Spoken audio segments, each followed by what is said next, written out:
अक्टूबर 1938, America के हजारों लोग अचानक रोने लगते हैं।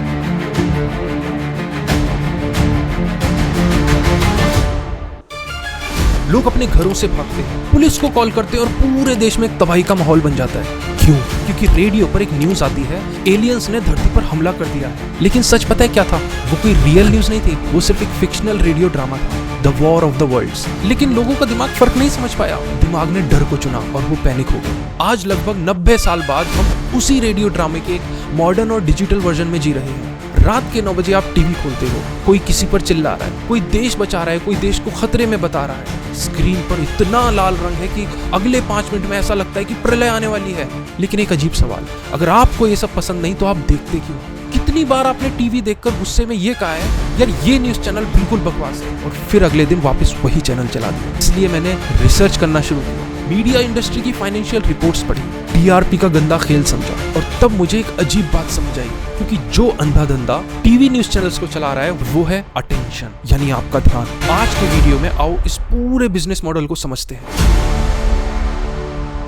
एक वक्त था जब न्यूज का मतलब कुछ और होता था। 1980 और 90 के दशक में दूरदर्शन के जमाने में याद कीजिए, एक एंकर, एक लकड़ी का सिंपल सा डेस्क और सीधी सी रिपोर्ट। ना कोई ग्राफिक्स का शोर, ना कोई सुपर एक्सक्लूसिव का तमाशा, और ना ही 10 लोग एक दूसरे के ऊपर कुत्ते बिल्ली की तरह चिल्लाते थे। उस वक्त न्यूज बोरिंग लग सकती थी, लेकिन उसमें एक तहजीब थी, एक शांति थी। फिर 1990 का एंड आया, प्राइवेट चैनल्स की एंट्री हुई, दूरदर्शन की मोनोपोली खत्म हुई और अचानक से मार्केट में कंपटीशन आ गया, और यहीं से टीवी न्यूज एक पब्लिक सर्विस से बदलकर एग्रेसिव बिजनेस बन गया। एक बेसिक रूल हमेशा याद रखना, जब बाजार में सिर्फ एक ही दुकान हो तो आवाज लगाने की कोई जरूरत नहीं पड़ती, लेकिन जब लाइन से 20 दुकानें खुल जाएं तो कस्टमर को बुलाने के लिए हर दुकानदार को सबसे तेज चिल्लाना पड़ता है। अब आते हैं सबसे बड़े सवाल पर, एक न्यूज चैनल आखिर पैसे कमाता कैसे?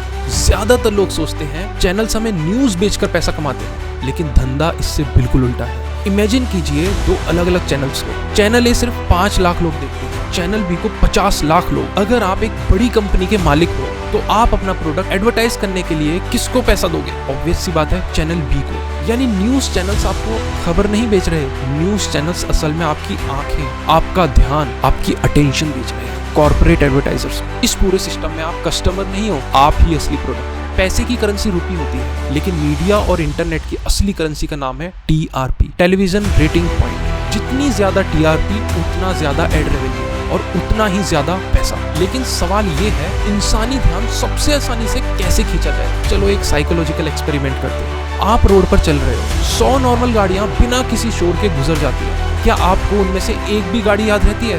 नहीं। लेकिन अगर अचानक से एक गाड़ी का एक्सीडेंट हो जाए, आपकी नजर चाह कर भी वहां से नहीं हटेगी। क्यों? क्योंकि हमारा दिमाग एक सर्वाइवल मैकेनिज्म पर काम करता है। हजारों साल पहले जंगल में जो आदि मानव आसपास के खतरे और लड़ाई को इग्नोर करता था वो मारा जाता था। इसलिए इवोल्यूशन ने हमारा दिमाग को कुछ ऐसा बनाया कि हम शांत इंफॉर्मेशन को इग्नोर कर देते हैं, लेकिन डेंजर, कॉन्फ्लिक्ट, ड्रामा और डर पर हमारा दिमाग तुरंत रिएक्ट करता है। मीडिया चैनल्स ने हमारे इसी एवोल्यूशन लूप होल को डिकोड कर लिया है। चलो 2 अलग टीवी शोज को दिमाग में लाओ। पहले शो में 2 एक्सपर्ट्स आराम से बैठकर देश के किसी कॉम्प्लेक्स बजट पर डेटा और फैक्ट्स डिस्कस कर रहे हैं। दूसरे शो में एक एंकर है और 8 लोग अलग अलग विंडो में एक दूसरे पर चिल्ला रहे हैं, पर्सनल एलिगेशंस लगा रहे हैं और अजीबोगरीब हैशटैग्स फ्लैश हो रहे हैं। अब आप खुद से पूछो, इंस्टाग्राम पर किसकी क्लिप वायरल होगी? व्हाट्सएप ग्रुप में ड्रामा बिकता है, इसलिए ड्रामा ही बनाया जाता है। डिबेट अब डिस्कशंस नहीं रहा, एक स्क्रिप्टलेस प्रोफेशनल रेसलिंग मैच बन चुका है। और अब इस कहानी में आती है सबसे खतरनाक एंट्री, आपका स्मार्टफोन। 2005 में एक न्यूज चैनल का कंपटीशन सिर्फ दूसरे न्यूज चैनल से होता था, लेकिन आज 2026 में सिचुएशन बिल्कुल अलग है। आज टीवी न्यूज का कंपटीशन सिर्फ दूसरे चैनल से नहीं रह गया, उसका कंपटीशन है इंस्टाग्राम रील से, यूट्यूब शॉर्ट्स से, नेटफ्लिक्स से, मोबाइल गेमिंग से और व्हाट्सएप नोटिफिकेशन से। हर एक ऐप आपके ध्यान के लिए इनविजिबल युद्ध लड़ रही है। और जब मार्केट में कंपटीशन इतना बढ़ जाए तो सरवाइव करने के लिए आवाज को और तेज करना पड़ता है, ग्राफिक्स को और ज्यादा एग्रेसिव बनाना पड़ता है और ब्रेकिंग न्यूज को एक कभी ना खत्म होने वाली लूप में चलाना पड़ता है। टीवी न्यूज का आज सबसे बड़ा दुश्मन कोई दूसरा रिपोर्टर नहीं है, आपकी जेब में रखा ये स्मार्टफोन है।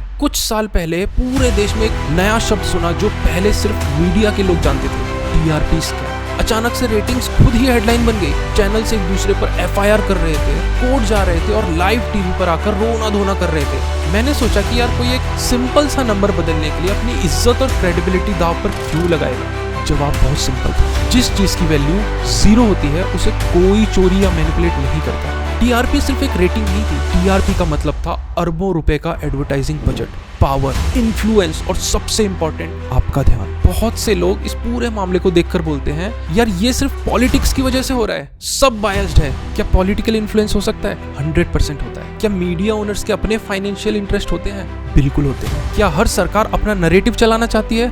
दुनिया की हर डेमोक्रेसी में ऐसा होता है। लेकिन अगर आप पूरी कहानी को सिर्फ पॉलिटिक्स के चश्मे से देखोगे तो आप असली खिलाड़ी को कभी नहीं समझ पाओगे। पॉलिटिक्स तो सिर्फ ऊपर की एक सस्ती लेयर है, उसके नीचे धंधा है और सबसे नीचे छुपी है इंसानी दिमाग की कमजोरी। अब एक ऐसी बात जो शायद आपको सुनने में थोड़ी सी चुभेगी। हम हमेशा हंसते हैं और मीडिया को गाली भी देते हैं कि मीडिया आखिर ऐसी हो क्यों गई है, लेकिन क्या हमने कभी खुद से पूछा है कि हम एज एन ऑडियंस कैसे हैं? अगर कल इस देश का हर एक दर्शक चिल्लाने वाले न्यूज चैनल्स एंकर को छोड़कर सिर्फ शांत और डेटा ड्रिवन कंटेंट देखना शुरू कर दे तो चैनल्स को मजबूरन अपनी दुकान बदलनी पड़ेगी। मार्केट वही बनाता है जो मार्केट में बिकता है और जो बिकता है पूरा सिस्टम उसी को बढ़ावा देता है। हम इस सिस्टम के बाहर खड़े हुए सिर्फ विक्टिम नहीं है, हम इस सिस्टम के एक्टिव गुनहगार और अहम हिस्सा बन चुके हैं। और यही इस पूरे इन्वेस्टिगेशन का सबसे बड़ा और कड़वा रियलाइजेशन है।